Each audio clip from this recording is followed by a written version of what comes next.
Hi everyone. I just wanted to share this dream that I had this dream I had a while back. It was probably not quite 2 years ago. But anyway, it was really significant and it was about rapture. Um, and it just came to me. I wanted to share it now. I'd told a few people, but I hadn't actually shared it publicly like this before. And I feel like the time is getting so close that I really wanted to share it. So here it is. In the beginning part of the dream, it was nighttime, and I was walking around. I had a glass of wine or something in my hand, and there were all these people around. Kind of looked like a club scene, like at night, where people are just drunk, and everyone's kind of walking around like a zombie almost, just sort of in a daze and just drunk.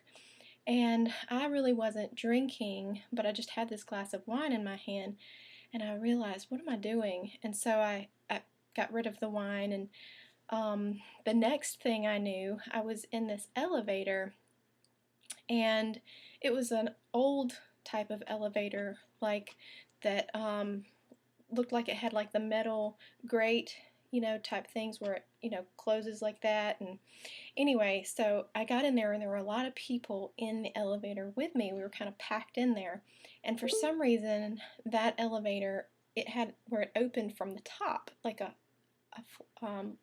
hatch or something from the top.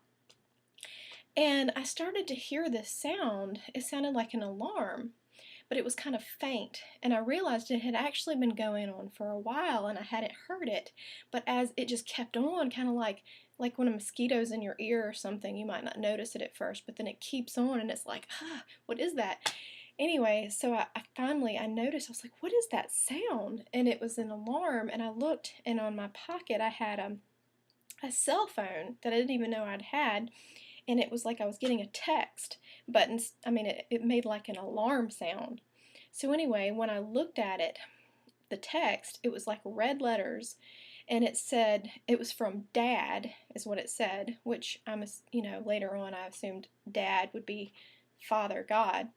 Anyway, it said Dad, and it said Peace Accord 3.99. So I was like, what is Peace Accord 399? So then somebody in the elevator with me, and when I saw that, it was like this sense of just like imminence hit me, like a fear of the Lord, like it's time now. Now it is time. Like, we've talked about it and speculated and all this stuff, but now the time is actually imminent.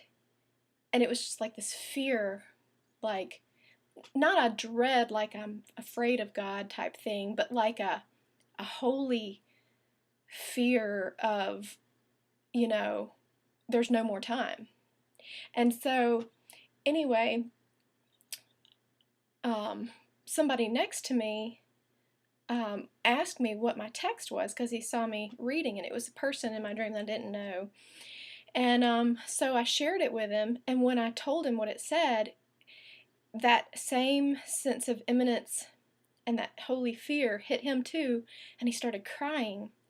But it wasn't like a I'm about to go to hell type of crying. It was just like a wow, just it hit him so hard that anyway, so he started crying. Anyway, when I woke up from the dream, I was just pondering it, and I was like, Lord, what is that? What is Peace Accord 399?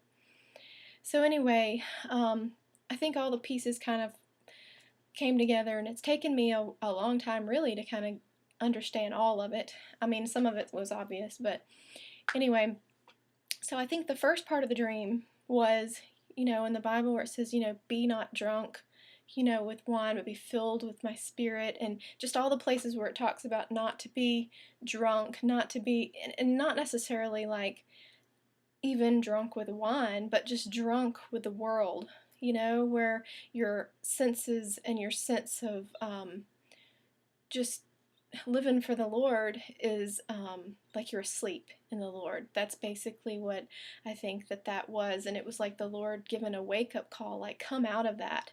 Don't be asleep. Don't be drunk in this world, but, be filled with my spirit and be awake and alert and be ready. And then getting on the elevator, I think, since it opened from the top and everything, I think that has to do with the rapture, because it's like we were about to go up and it was about to open from the top. And I just think that has to do with the rapture. And then the alarm that I got is, I think, the wake-up call from God, to be alert that, maybe it's like the trumpet that's about to sound, Um, and then the peace accord 399, I think the peace accord just has to do with, what marks the beginning of the tribulation is that 7-year peace treaty, that will be signed.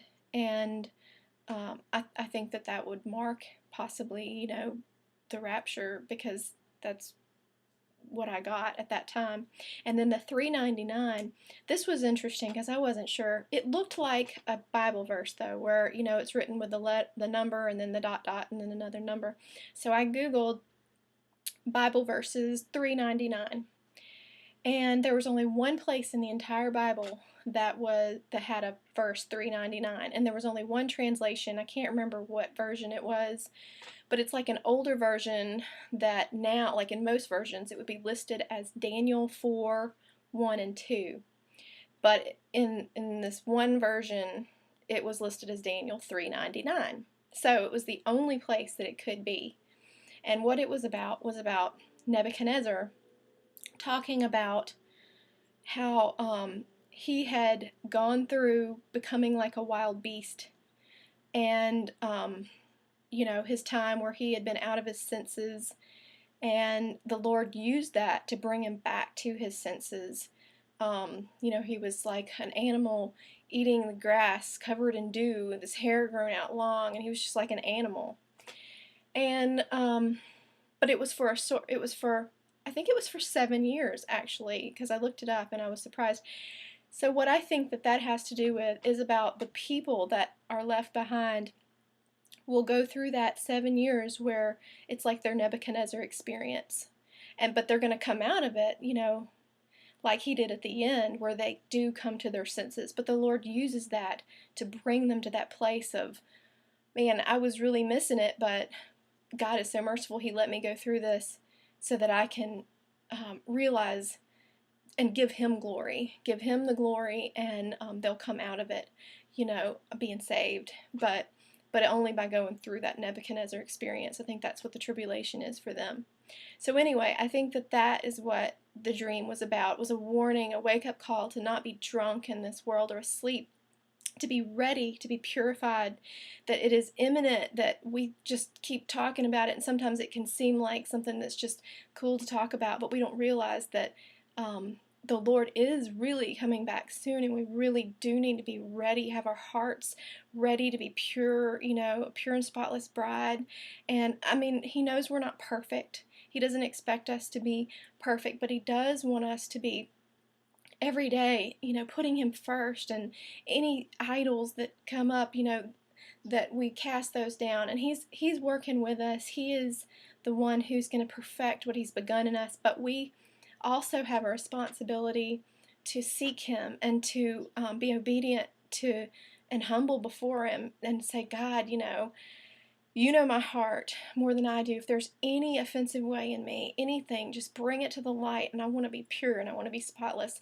And I think it's that heart's desire and our willingness to let him do that work in us, and not to just be distracted and drunk in this world where we put him on a back burner. I think that's the important thing, is that we are ready, preparing ourselves and staying just close with him every day, and just having that intimacy with him, and every day looking for him, knowing that any day he could come, because it would be an hour when we don't expect. So every day we should, think this could be the day, and I want to be right and ready with God. Don't let me slack off in just thinking, I got forever, whatever, because he will come in an hour when we don't expect. And it's going to be a glorious, wonderful thing, and the rapture is awesome and wonderful because it's going to take us out of this, what's going to come upon the earth. So it's a blessing, but it's not something to just be trivialized. That we do need to be worthy to be taken out of it. The Bible says, I forget the verse. I should have looked it up before I did this, but anyway, that we should pray that we would be counted worthy to escape the things that are going to come upon the earth. So we do need to pray to be worthy for that, and to thank Him that He is going to do that because He's so merciful. So anyway, I've also had a lot of other dreams too, and my husband's had some dreams, and the most recent dream that I had the other night was about heaven, and it was really good. It was just encouraging, and it was just so just beautiful. And anyway, but I'll let that be another post or another video sometime. And but I just want everyone to know too that I will mention briefly, just I think that would be like the after rapture part, because that's actually in heaven, and it is more beautiful and wonderful than you could imagine. And I only saw just a little tiny bit of it. It's not like I experienced the full glory of heaven or anything. I just had a little taste that the Lord gave me to encourage me and to give others encouragement. But anyway, just wanted to share this, and thank you.